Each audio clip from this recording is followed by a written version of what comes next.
Fala amigos, no vídeo de hoje vamos falar a respeito dos dois principais formatos do Flesh and Blood. Quais seriam eles? O Classic Constructed, aquele que é super tradicional e conhecido pela comunidade, e o Silver Age, esse que é novo, não tão novo assim, mas que chegou com tudo. Realmente a gente teve um calling nesse fim de semana que gravo, que tivemos 750 pessoas inscritas, sendo o maior calling aqui já desenvolvido.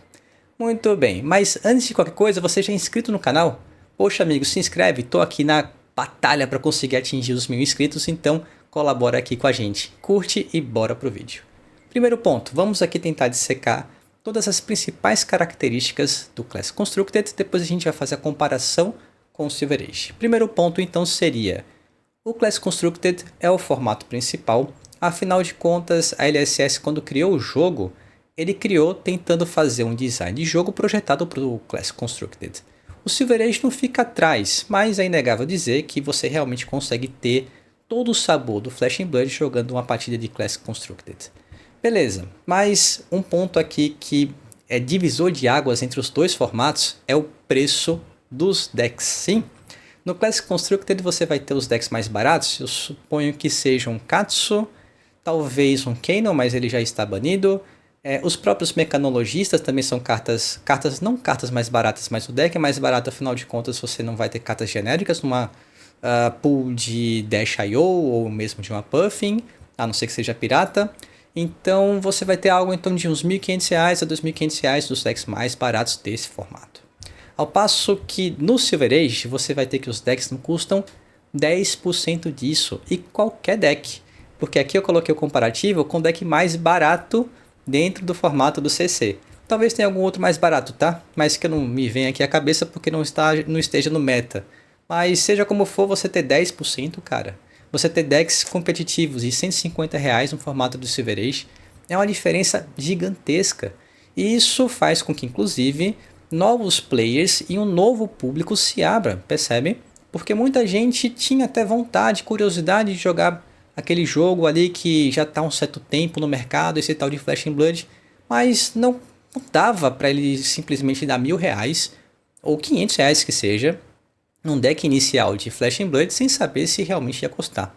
É realmente uma aposta no escuro assim que eu não sei também se eu faria nos dias de hoje. No começo, quando comecei a jogar, os decks eram tão caros quanto na verdade eram mais caros, só que ninguém tinha o deck completo, então tava todo mundo ali começando até que dava para você ir com um deck mais ou menos. Hoje em dia fica muito difícil, não é mesmo? Então você começar no Silver Age tendo um gasto aqui de R$150, pô, dá demais. Dá mesmo. E outra, você não tem essa história de rotação que temos em outros TCGs. Inclusive, rotação é o outro ponto que difere bastante entre os dois formatos. Então, no Live Legend você vai ter mito. No Classic Constructed você vai ter o formato que vai fazer com que os heróis se tornem lenda, que eles vão ali depois recair no Live Legend, enquanto que no Silver Age você vai ter uma proposta diferente, que eu achei bem inovadora também, tanto quanto a história de você ter essa história de aposentadoria no CC, que vai ser o quê? A partir da votação popular. Olha que democracia nós temos aqui dentro do Flesh and Blood. Então no Silver Age você vai ter qual proposta? Você enquanto comunidade, players, vocês vão indicar 3 heróis que vocês não estão suportando por algum motivo jogar ou enfrentar lá no Silver Age. Esse aqui eu não gostei, não tá dando certo, quando eu enfrento aquele oponente é muito difícil vencer, tá muito quebrado, coloca 3 lá. E a LSS, a própria dona do jogo, vai indicar 1, então serão 4 indicados para ficarem banidos temporariamente. E aí, todo mundo que participou pelo menos de um torneio ali de Silver Age vai votar, e aquele que for mais votado vai ficar um tempo, que seria uma temporada, sem poder ser utilizado. Não é que todo deck vai ficar inviabilizado, é só aquele herói e a sua arma, assinatura, não é mesmo? Então ficaria um tempo, depois ele volta. Se de repente ele for escolhido novamente, ao invés de ele ficar suspenso durante uma temporada, ele fica por 2 e assim sucessivamente. Então veja, primeiro ponto aqui que eu acho interessante também, primeiro não, né? Já o segundo, terceiro ponto que eu acho interessante de distinção entre os dois formatos é que aqui no Silver Age parece que tem uma característica de mais elementos comunitários, né? Porque assim, para você colaborar para que o herói ele não possa ser mais utilizado no formato do CC ou em qualquer outro formato no Flesh and Blood, você tem que somente aqueles que ganharam torneios significativos colaboram para que isso aconteça, né? Então, assim, é mais restritiva, mais elitista. Enquanto que no Silver Age você vai ter que ir mais comunitário. Todo mundo pode votar e vai ter o mesmo peso para conseguir fazer com que a sua opinião, o seu desejo, ele se concretize. Então eu vejo mais elementos participativos, mais democráticos nesse formato do Silver Age. Beleza, então você tem esse jeito diferente aqui, tanto no Silver Age de ser a votação popular, como também no Classic Constructed ou no Blitz, como era antigamente, de você ter a parte da performance daquele herói. Mas um ponto também dentro dessa mesma dinâmica é que, se você olhar bem, no Classic Constructed você vai ter que você vai aposentar o herói por conta da performance daquele herói. Enquanto que no Silver Age você vai ter mais pela saturação daquele herói. É diferente a pegada. Se parar para pensar, talvez a Aurora, dentro do formato do Silver Age, ela não fosse banida, pelo menos temporariamente, o que aconteceu no CC. No CC ela conseguiu ser muito popular, não era necessariamente um problema em si, e aí ela começou a ganhar muitos torneios locais. E aí, dentro de um espaço muito pequeno de tempo, aquele herói foi embora, rapidamente. Será que ela teria ido embora no Silver Age? Porque ela não era, como eu acabei de mencionar, um grande problema, né? Além de ser ultra popular. Então, é muito provável que esse problema que a TLSS indicou, como foi o caso Aurora, não viesse a acontecer e não venha a acontecer no formato do Silver Age. Então já fica aqui, inclusive, essa distinção entre os dois formatos. Beleza. Passado esse ponto, a gente vai agora para o aspecto competitivo. Veja, como eu acabei de mencionar, na verdade mencionei no começo do vídeo, o CC foi o formato pelo qual a própria empresa desenvolveu o jogo. Então é de se supor, era de se imaginar, que ela fosse também a principal aposta para que você começasse a rodar os torneios competitivos. A gente já sabe, sempre soube, que o Flesh and Blood preza muito por esse aspecto da competição. Então você vai ter muito torneio focado no CC. Beleza? E o Silver Age, como é que fica? Também temos a proposta, pelo menos para o ano de 2026, para que vários torneios aconteçam com o formato principal do Silver Age. Tá? Então a gente já teve, por exemplo, agora o Calling desenvolvido durante o World's Premiere no formato do Silver Age. Teremos outros Callings nesse mesmo formato. E não ficaria surpreso se tivesse ao menos um Pro Tour dos dois desse ano, ou mesmo o próprio Worlds, sendo desenvolvido no formato Silver Age. É certo dizer ainda que no CC você vai ter mais eventos competitivos desenvolvidos nesse formato. Mas isso não significa dizer que o Silver Age você não tenha também a possibilidade de fazer grandes campeonatos nesse tipo de formato. Tá?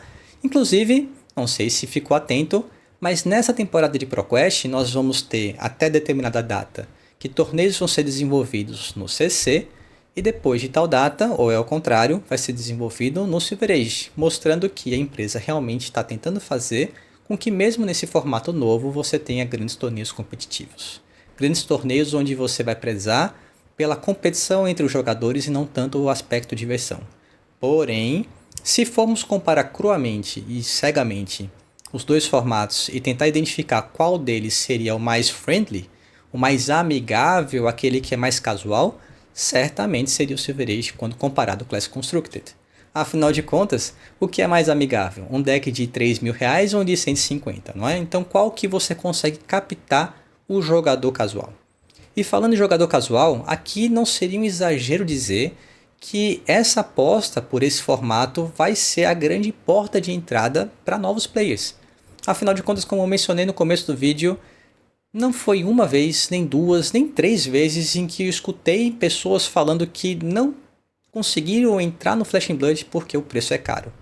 E também não foi nenhum, nem dois, nem três players que eu vi ingressar na comunidade recentemente por conta do novo formato. Poxa, tem uma loja local aqui que comprou 24 novos decks pré-cons do Silver Age e todos foram vendidos para novos players, sabe? Então assim, a gente vai ter uma grande leva de novos jogadores, não somente no Brasil, mas no mundo inteiro, o que, poxa, é bom demais, porque assim, a nossa comunidade, convenhamos, não é das maiores quando comparados com outros TCGs. Aqui no canal a gente tem em torno de 900 inscritos, quase 1.000 inscritos, que é a mesma quantidade, na verdade um pouco maior do que a quantidade de inscritos, de participantes do grupo do WhatsApp nacional. Então assim, de fato, não é uma comunidade tão grande assim. Então você ter essa oxigenada por novos players, pô, é bom demais. Bom demais que de fato isso venha acontecer. Isso realmente está sendo proporcionado a partir desse novo formato disponibilizado pela LSS. Então, ponto aí para a empresa dona do jogo. Ok, o que mais a gente pode dizer a respeito de diferenças e de semelhanças? Bom, já falamos a respeito do formato, de ser mais caro, mais barato, de ser jogos mais longos? Não, esse não. Fui ver ali a minha listinha para ver o que é que estava faltando. E é justamente esse o ponto que para mim foi o que mais me beneficiou. Veja, o formato principal, o CC, você vai ter partidas que em média demoram quanto tempo? 50 minutos. Pode chegar a 55, pode chegar a 1 hora com os turnos adicionais, mas pelo que eu sinto, 50 minutos é a média. Porque sempre tem um amigo ali que joga com um deck fadiga, alguma coisa assim, que leva para os turnos. Às vezes ele acaba perdendo antes, e aí você termina um pouquinho antes. Então, 50 minutos é o que eu espero realmente de ter uma partida de Flesh and Blood na média dentro de um torneio. Se você vai jogar um Armory, dia de semana, cuja hora de início do torneio comece às 6 ou 7 horas, tanto faz, você vai ter que, se forem 3 rodadas, isso significa dizer 3 horas.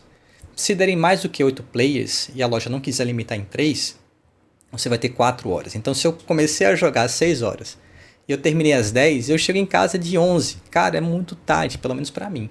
Então, assim, eu sempre gostei de jogar o Blitz quando ele era mais popular, digamos assim. Nunca teve muito essa... Teve no começo do jogo, até que ele foi realmente mais popular por conta do valor. Mas hoje em dia, realmente, todo mundo só queria saber de CC. Então, isso para mim sempre foi um problema. A questão da duração do torneio, né? E não somente a duração do torneio em si. Realmente eu prefiro partidas que terminem muito mais rápido. Afinal de contas, eu sempre jogo com agro. De modo que eu termino a minha partida, jogo outra partida. Às vezes eu jogo uma terceira partida e o tempo ali daquela rodada ainda não acabou. Então eu gosto realmente de partidas mais curtas. E também prefiro torneios que sejam menores. Então para mim se encaixa muito bem. Então, no Silver Age, qual é o tempo da partida? 35. Ela, eu acredito que em média fique nos seus 30 minutos, na média. Então você vai ter que, se forem 3 rodadas, vai acabar em 1 hora e meia. Se forem 4 rodadas, agora vai dar para fazer, termina 2 horas, amigo. Então você começa às 6, acaba às 8, eu chego em casa às 8 e meia, assim em paz. Para mim funciona muito. Para você, a questão do tempo do torneio era um problema? Comenta aqui embaixo. Outro ponto, no próprio torneio competitivo. Cara, aqui fica uma curiosidade. Não sei se vocês já repararam em stream, alguma coisa assim, mas geralmente uma judge call nas rodadas suíças, assim, antes de fazer o top, a grande parte mesmo das judge calls que a gente faz é relacionada à interação com regra de jogo. Ah, não entendi como essa carta funciona, como é que não sei o que e tal. Essas costumam ser as judge calls. Agora, quando a gente está no top, não é assim. Pelo menos não se costuma ser assim. Quem está no top geralmente sabe como as cartas funcionam, como são as interações, então não é esse tipo de problema que a gente é desafiado ali durante aquela chamada. Mas seria qual? Qual que é a questão?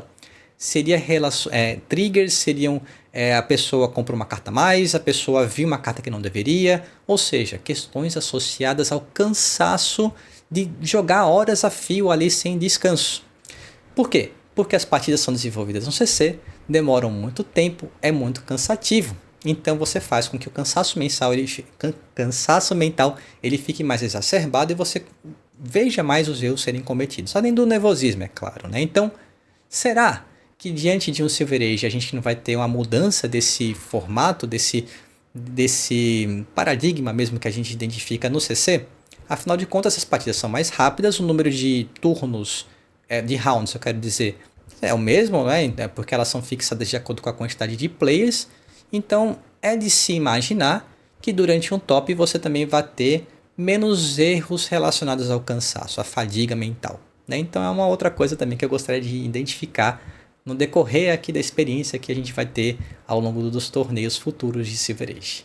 Mas, como fechamento aqui, o que eu gostaria de colocar aqui de ideia central se você seria mais um player relacionado ao Silver Age ou ao CC? Primeiro ponto.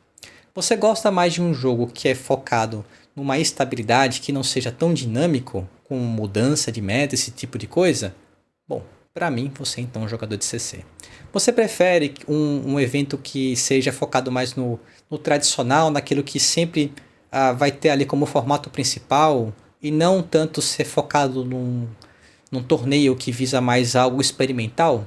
Realmente aqui também a sua característica é de ser mais um jogador de CC.